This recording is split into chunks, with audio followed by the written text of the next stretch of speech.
Jeremiah chapter 49, a message about Ammon. Concerning the Ammonites, this is what the Lord says. Has Israel no sons? Has Israel no heir? Why then has Molech taken possession of God? Why do these people live in its towns? But the days are coming, declares the Lord, when I will sound the battle cry against Rabbah of the Ammonites, and it will come a mound of ruins, and its surrounding villages will be set on fire.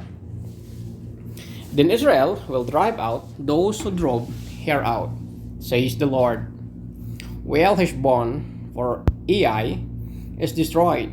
Cry out, you inhabitants of Rabbah. Put on sackcloth and mourn. Rush here and there inside the walls, for Molech will go into exile, together with his priests and officials. Why do you boast of your valleys? Boast of your valleys so fruitful? Unfaithful daughter Ammon, you trust in your riches and say, who will attack me? I will bring terror on you from all those around you, declares the Lord Almighty. Every one of you will be driven away, and no one will gather the fugitives. Yet afterward I will restore the fortunes of the Ammonites, declares the Lord. A message about Edom. Concerning Edom, this is what the Lord Almighty says. There is no longer wisdom in Teman. Has counsel perished from the prudent? Has their wisdom decayed? Turn and flee, hide in deep caves, you who live in Dedan. For I will bring disaster on Esau at the time when I punish him. If grape pickers came to you, would they not leave a few grapes? If thieves came during the night, would they not steal only as much as they wanted?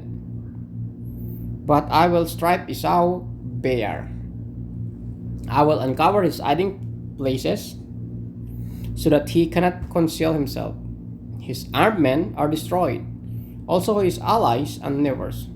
So there is no one to say, leave your fatherless children. I will keep them alive.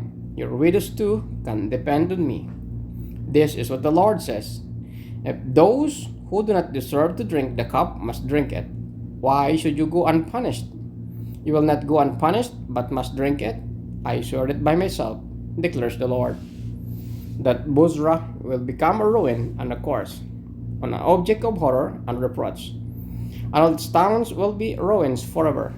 I have heard message from the Lord. To envoy was sent to the nations to say, assemble yourselves to attack it. Rise up for battle. Now I will make you small among the nations, despise the mankind. The terror you inspire and the pride of your heart have deceived you. You who live in cliffs of the rocks, who occupy the heights of the hill, do you build your nest as high as the eagles? From there I will bring you down, declares the Lord. Edom will become an object of horror. All who pass by will be appalled and will scoff, because all its wants, as Sodom and Gomorrah, were overthrown, along with their neighboring towns, says the Lord. So no one will live there, no people will dwell in it, like a lion coming up from Jordan's thickets to a rich pasture land. I will chase Edom from its land in an instant. Who is the chosen one I will appoint for this? Who is like me and who can challenge me? And what shepherd can stand against me? Therefore hear what the Lord has planted against Edom, what he has purposed against those who live in Teman. The young of the flock will be dragged away, their pasture will be appalled at their fate. At the sound of their fall, the earth will tremble. Their cry will resound to the Red Sea. Look, an eagle will soar and swoop down, spreading its wings over Bozrah. In that day, the hearts of Edom's warriors will be like the hearts of a woman in labor. A message about Damascus. Concerning Damascus, Hamath and Arpad are dismayed, for they have heard bad news. They are disheartened, troubled like the restless sea. Damascus has become feeble. She has turned to flee, and panic has gripped her. Anguish and pain have seized her, pain like that of a woman in labor. Why is the city of renown but not been abandoned? The town in which I delight, surely her young men will fall in the streets. All her soldiers will be silenced in that day, declares the Lord Almighty.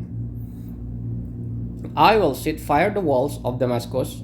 I will consume the fortresses of Ben-Hadad. A message about Kedar and Hazor. Concerning Kedar and the kingdoms of Hazor, which Nebuchadnezzar, king of Babylon, attacked.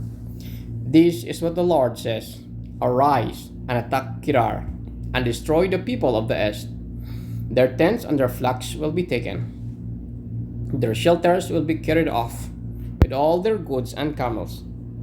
People will shout for them, terror on every side. Flee quickly away, stay in deep caves, you who live in Hazor, declares the Lord.